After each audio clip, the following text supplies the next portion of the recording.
Hey everybody, Brogar here. Just gonna start a small series of teaching videos, which I'll be largely having just be anywhere from 3 to 5 steps to being better at a certain topic or a specific skill set in PUBG. This is largely for newer or lesser experienced players, so that they can just have some things in mind to get better at certain things faster and more intuitively, and help them grow their confidence levels in PUBG very quickly, so they can have more fun. Today's we'll be talking about aiming, which when I talk about aiming, I mean just being able to put your reticle on an enemy and connect with your target. So the 5 steps in short are going to be equipment, so your mouse and mouse pad, sensitivity settings in game, placement of your mouse on your mouse pad, which sounds like hardly anything, but it's more than it sounds like. 4 is going to be breath control and crouching, and then 5, something that I think benefits new players in tap firing, just being able to slow down for a second and be more precise with your shots. So let's get into it. The first is going to be equipment. So when it comes to equipment for your mouse and mouse pad, I think the 2 most important things are having an adjustable DPI setting on your mouse, which DPI is a metric for how sensitive its recordings are going to be. So if you have a low DPI set, you're going to have a lower sensitivity for how often it's taking readings as it moves. The reason why this is beneficial is because in a shooter where you have to shoot, often over 100 meters, 200 meters, 300 meters, you want a lot of precision in those shots, and which means you don't want your movement to a little bit of mouse movement to make a big change in where your reticle is in the game, because you can overcorrect and undercorrect all too easily. So I found when I first got this mouse and was going to figure things out with it, that a lot of players use 400 DPI, so I just set it to 400 DPI and just started getting used to it. At first it was hard, but I did very quickly realize how much more precise I was compared to my last mouse, which was not a gaming mouse. It was a Wi-Fi office mouse, and I was missing a whole bunch of close shots because I was bad at the game, and my mouse was way too sensitive. So on top of that, because of having a low sensitivity setting on your mouse and in game, you're gonna need a lot of space and real estate back here to move, and subsequently you'll need a big fatty mouse pad. And the reason why, again, is you just need to make big movements in order to do a 180 in this game, and that's you're gonna be making the sacrifice for not being able to move or turn around or very quickly with small mouse movements and you're going to be gaining the ability to get a lot of precision in your ADS when you're shooting. Okay, when it comes to in-game sensitivity, there's a lot of stuff, so I'm going to try to make it kind of quick because I don't want this video to take too long.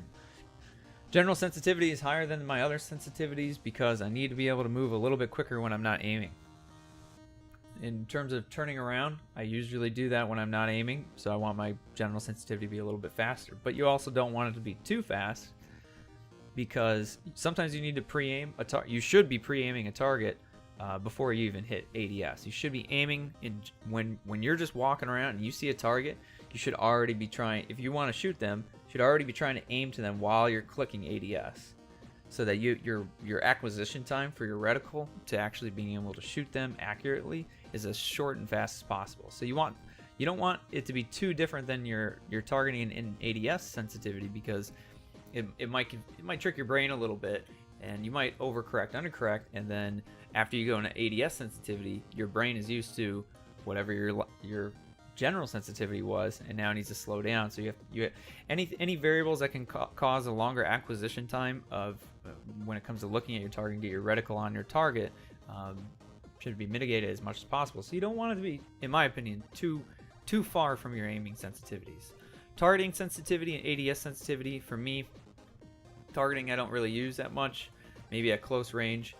For the most part, the reason I have it as the same as my ADS sensitivity is because, again, my brain is used to shooting ADS sensitivity, because I use it for killing enemies more than anything else in the game. So, more than targeting, more than general sensitivity or scoping. It's usually ADS in a red dot. I shoot more often than anything. So if I'm going to use targeting, I don't want it to be a different sensitivity, so my brain has to compensate or change. I don't want it to mess up if I go into ADS right after that, and all of a sudden it's faster or slower. I don't want that to be a thing. I want them to be the exact same, so my brain knows exactly how it's going to move, because it's used to that sensitivity setting. 2x scope, I have it faster than ADS. 4x faster. 8x faster also. These are a little bit of personal preference. I've seen people stagger these. I have them all the same, just because I don't know, they kind of work for me. I want them to be a little bit faster than my ADS sensitivity, because if you're scoped in at 4 times, it's going to be harder to make a quick movement in order to scope somebody a little bit differently than where you thought they were. So you might want it a little bit quicker in order to maintain that. Also, I have it a little bit quicker in 4x because I like to shoot full auto bursts in an M4 with a 4x, and with a little bit higher sensitivity, it allows me to control my recoil a little bit better than that.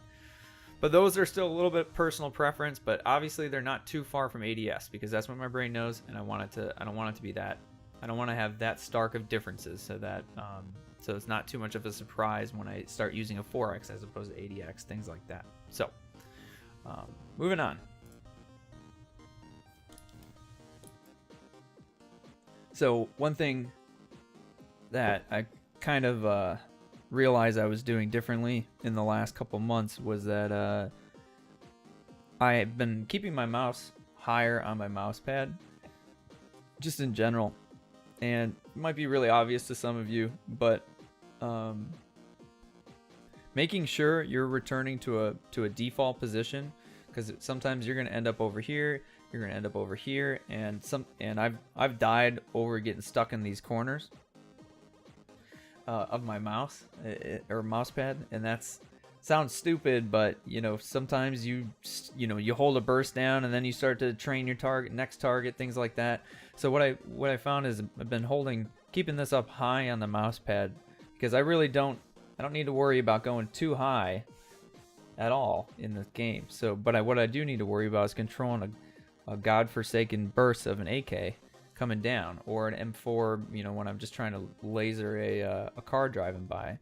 So really pay attention to your default position, where your hand goes after you're done shooting, or during a gunfight. Being able to get back to your default position kind of quickly, and making sure that default position gives you as much room to work with as possible, I think is a beneficial thing to making sure you can, again, mitigate variables that can screw you over in a gunfight and make you shoot better. Two of the most well-known ways to make your aiming better in the moment are breath control through shift and crouching. And when it comes to crouching, there's not really any trick to it other than trying to implement it as much as you can in as many gunfights as you can, and to consider whether or not you had if you died, if you had missed some shots, whether or not you're standing, maybe you could have mitigated some of that recoil by crouching down.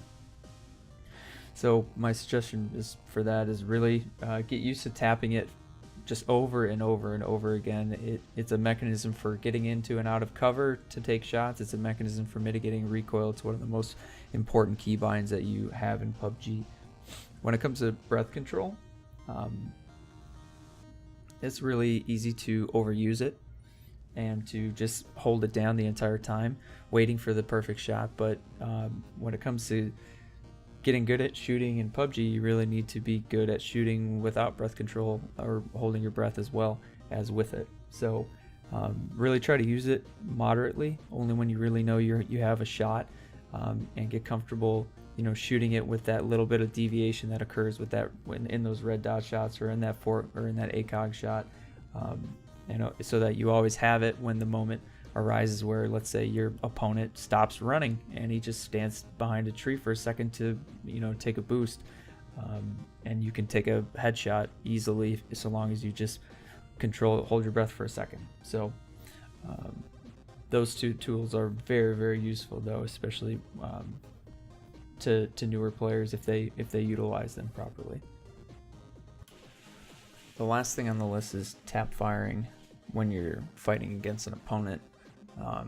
Whether in a scope or in a red dot, it doesn't matter. Sometimes what separates newer players often can just be who takes a little bit more time and tries to aim at the head a little bit more, or is comfortable with not just standing out there and shooting until one of you is dead. So I really advocate for not always getting or trying to have some discipline when it comes to just ripping full auto bursts on every single target. Sometimes just doing, especially with guns like an AK or even a SCAR, when it doesn't have any attachments on it, it really can benefit you even at shorter sub 100 meter ranges to just take your time a little bit more, aim for the head, be comfortable taking quick peeks and shooting only a couple of bullets at a time, instead of just doing a full auto burst and trying to use the law of big numbers against every target that you come across.